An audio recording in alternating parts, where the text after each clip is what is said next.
All right, we're gonna do a little homestead update. This is one of the bigger projects I have going on right now. We need to do a fire line up as well as an access road to the high side of the house. We're getting into the dry season now, even though we have had some decent rain showers the last week, 2 weeks. So it's a good time for me to do this. So yesterday I started plowing into this project, and I'll turn this camera. So this is going to be the road. Now, it's not a road for vehicles, it's going to be for the tractor and the UTV. So obviously you can see I got a bunch of trees I cut down so far. I'm just doing the underbrush right now, so trees that are under 5 inches or so. Like, if I can get all those cleaned out that need to be cleaned out, then it gives me a lot more space to knock down some of the larger ones. If you're not familiar with trees, so that big beauty in the center of the camera there, that's a Douglas fir. Douglas firs like a little bit wetter climate than the pines. So like the ponderosa and the lodgepole pines. So like this scraggly thing right here, the skinny one, that's a lodgepole pine. It's got another name too, but it escapes me at the moment. So a lot of those, and those are really susceptible. They catch really easy in wildfires. So you can see all those dead branches on the bottom. They don't hold a lot of moisture, which makes them good candidates to grow in drier areas. So the nice thing about Douglas fir is if you got a lot of Douglas fir, you probably got some decent moisture in the soil. And that beauty right there, same as you want to keep them too, because they hold more moisture. They don't burn as easy. And we just obviously got to trim this guy up. So I'm going to get as high as I can. I'll probably get a ladder out and try to get up to 20 feet, trimming those up. And that'll be how we attack the trees we want to keep. Because I am a huge tree hugger. I love trees. But the fact of the matter is, if we had a wildfire through here right now, our house would be gone in like 30 seconds. So we do need to do a line.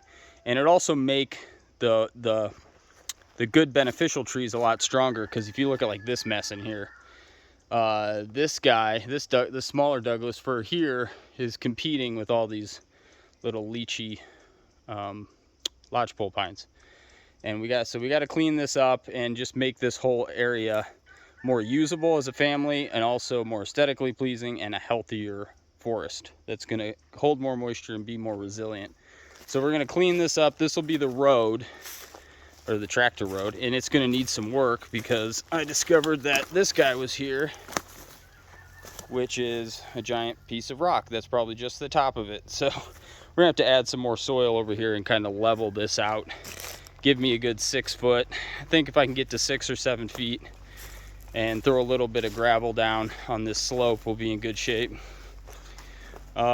This Douglas fir is here, which I would like to keep and just trim up. We'll see if I got the space to keep him. This guy's going, this one hanging here. This might go, because this is a lodgepole pine. It's just huge, and it's an ugly mess. So that one might go. We do have the sawmill coming, hopefully by the end of September. They're really back ordered. And also this is a split, so you see how it's split right there. That's just going to be prone to breaking in the next big storm or a heavy snowfall. That thing's going to go anyway. So that's probably a candidate to cut up into some trim boards or chicken coop boards or something. And then up here is my staging area I started. Nice open area. Previous owner did take some trees down. You can see a lot of stumps in here. So they did do some clearing up here, which is nice, because this will be a good area for me to make some trails, walking trails, and this can kind of be a convening area, like a little raised meadow. And you can see the house is right over there. So this is going to be a good spot. All these big guys are staying. That's a big ponderosa there. I'll see if I can get up and trim that. So just a lot of work to do. And this is going to be the slash pile, the burn pile. I'm not burning it here. I'm just staging it. And these I'm going to use as much as possible, all these smaller guys. And hopefully probably use as kindling, because none of it's really thick enough to cut as anything other. So we're gonna use some of those small Douglas firs. They're so thick up here that I actually took some out. Saving this guy. I basically cut down from here to the house, cut down all the little lodgepole pines and kept maybe 70% of the Douglas firs. So here, these are small Douglas firs. They have a lighter bark, different needle, a short, brighter green needle. And I'm not the best at identifying trees, but I've only got like 4 or 5 to identify, so it's not too bad. One of those will go, that tall, skinny one in the middle. That way he's not taking up water from those 2 big beauties on either side. So I'm definitely want to keep and just trim up all my big pretty trees, because like I said, I am a tree hugger. And I don't like, part of the reason we moved to this property was because in this area, there's a lot of properties that have already been logged, and so you just have like a bunch of 30 or 40 foot ponderosas and lodgepole pines, and there's not a lot of ecological or not a lot of ecological variety. Like there's not a lot of understories of different kind of trees, and we actually have a decent amount here, and it's never really been logged through. I mean, maybe 70, 80 years ago, but nothing recent. So we have a lot of just awesome trees on the property. I will have to take some of those out, maybe 2 of the smaller guys that are competing in there. But you can see how thick it is all the way through, and that's what it kind of was up here. So now we're getting somewhere. These need to be trimmed up. That little patch of Douglas firs, that one's gonna go, it's dead on top. But I think it's gonna be really nice once we're all said and done, and this will all be like you know, just an enjoyable place to hang out and walk around. We'll probably put a patio up here or something. Not quite sure how we're gonna do that yet. But this is the area up to the back of the house, and there was kind of a road out there that goes out to the electrical easement. So if we make this a nice graveled walking path, maybe give Mama a yurt or something in here, or at least a patio, we can come out here and have some beverages or put a grill or something, a fire pit. It'd be pretty cool, because I love these areas underneath the Douglas firs. They're just gorgeous areas.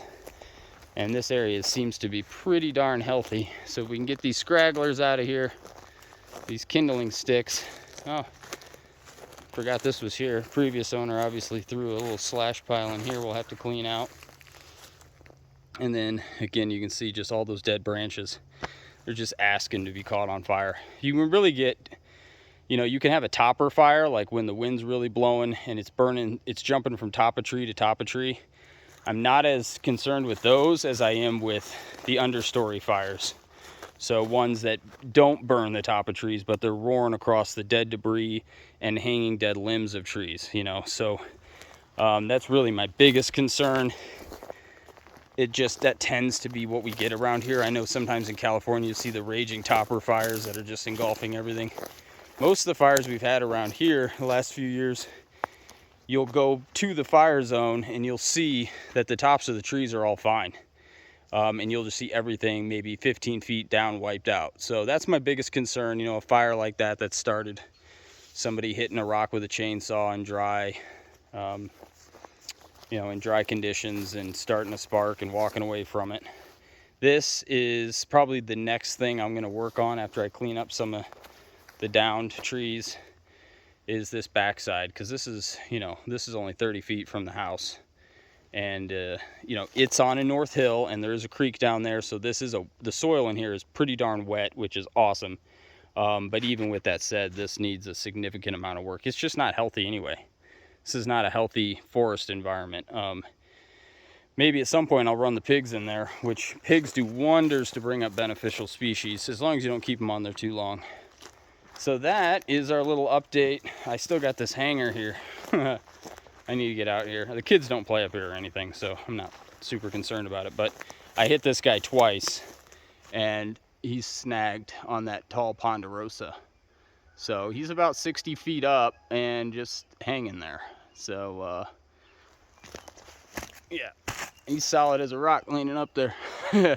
So I'll get out. I should probably do that tomorrow morning, just to make sure it falls where I want it to fall. All right, first thing we'll see is the little bit of a surprise here, and something we're super happy to have on the property. So I'll flip this around. All right, here they are. We're just getting them settled in. What are their names, Chella? Hi. Tiny. And Twinkle, but don't touch the wire. Tiny and Twinkle. Yes, hi. Those are not their permanent names. Not their permanent names, okay. And Hi, yes. Oh, just Uncle. They're ready they're waiting for their food. It's feed time. I'm just waiting on Mama to come down. So yes, hi. I know you're so hungry. Of course oh, look what they did to their little water trough. I have the drip water over there. Let's go in here for a minute. They're probably not the best time to go in and visit them because they're hungry. So they're gonna be like gnawing on me. Hi. So these mangalitzas are super awesome homestead pigs because they're very nice. They're like little dogs or big dogs. No, I have no food. Chella, stay out, babe. Not when they're this frisky. Not when they're this frisky. Yes, and they're good with the kids, but right now they're ready for dinner, so they're going to be a little crazy. But they wag their tails. They're just good pigs. I know. Stop. I must have had something in my pocket. I'm getting out of here. So their drip water is there, so we have that because they just want to dump that over. I've got about another 5 yards of mulch we're throwing in here. And I did make, are you guys gonna leave me alone? Are you gonna bite my pants? Okay, yes, I know, you're just a good pig. So this is the birthing area, because we thought one of them was pregnant. We thought you were pregnant. I don't think so. Well, she's got about 8 days. Ah! Getting out of here. You're being too crazy. So apparently we thought this is the one. See how much wider she is? If you look at them, she might be pregnant. So if she doesn't have her babies by like the 21st, 24th, something in there, then she might not be pregnant, or she won't be pregnant. So that's like the latest possible date. So I started building a little birthing paddock because she was really lethargic one day and had diarrhea, and I thought, oh, I talked to the ladies at Tractor Supply, and they were saying, well, if she's pregnant, that could be like she's getting ready for labor. So once I realized she wasn't, I stopped on that. But there's just a few more things to do for that area there to make that ready, just in case she does, but to separate her from the other pig. But they're awesome pigs. I'm hoping that she does have a baby. If not, we'll stud her out, or we won't stud her out. We'll have a pig, a boar come maybe next spring. No, in the fall. Guess that'd be in the fall, right? So you can have spring babies.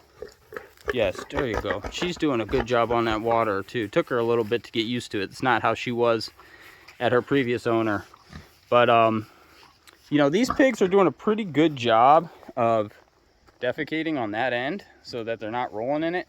Now the plan is to get them on pasture. So obviously I just had to get a nice secure pen up for them, and then I had to build this thing. So it was a lot of work just to get it to this point. But we're gonna have a gate there on the end, and then we're gonna get them into the field. So right now though, I'm expecting her to be pregnant, so I didn't want her to be out in the field. So we'll just see, you know, come July, if there's no babies, we're gonna rock her out and get them on some grass once I know that I don't have to worry about that. But she seems definitely a little less energetic than her, and she does seem bigger. So I'm still convinced, and hopefully that's what happens. So that's our pigs. Oh, I got pig hair all over my face. I got pig hair all over my face. I know, I need to brush them again. They need to be brushed like all the time because their hair is crazy. I'm not going to do it right now, baby. I'm going to do it when we feed them. Oh, yes, I've got one of your favorite treats. Oh, you like the eggs? You like the eggs? Yes, you do. Oh, I'm not going to let you bite my finger. Besides dog treats, they like eggs. They love some eggs. There you go, sweetie. Which works for me because I got lots of eggs. Yes. Oh, you got egg yolk all over the place. I think I had something in my pocket, because she keeps going after my pocket, you silly goose. All right, let's get him a few more. We had some older eggs. These are from the middle of last month, so they're still good, but you know, add a little variety to a pig life.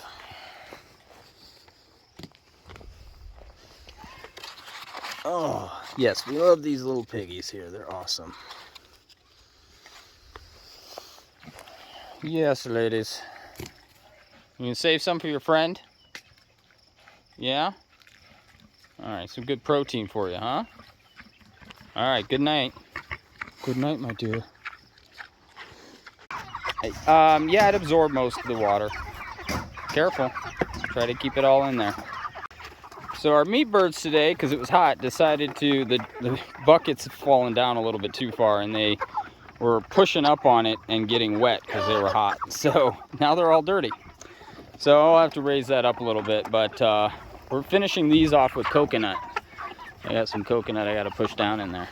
So they will change the flavor, so we're giving that a shot. We have had the coconut on this batch, not the ones over there. So we're gonna see how that unfolds. We gotta clean that feed off the top, baby. Had some few missed throws on our distractions.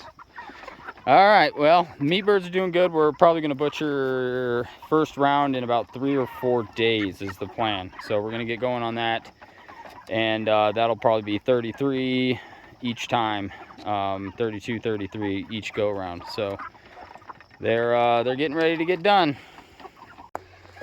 So the last thing I wanted to show this evening is this is finally a project we're starting. We want to be able to get some crops planted in July in here for winter, so we'll just leave some stuff in here. And this is 16 by 48. So this will be our hoop house. We really want to have a more controlled environment, and at some point probably get another hoop house.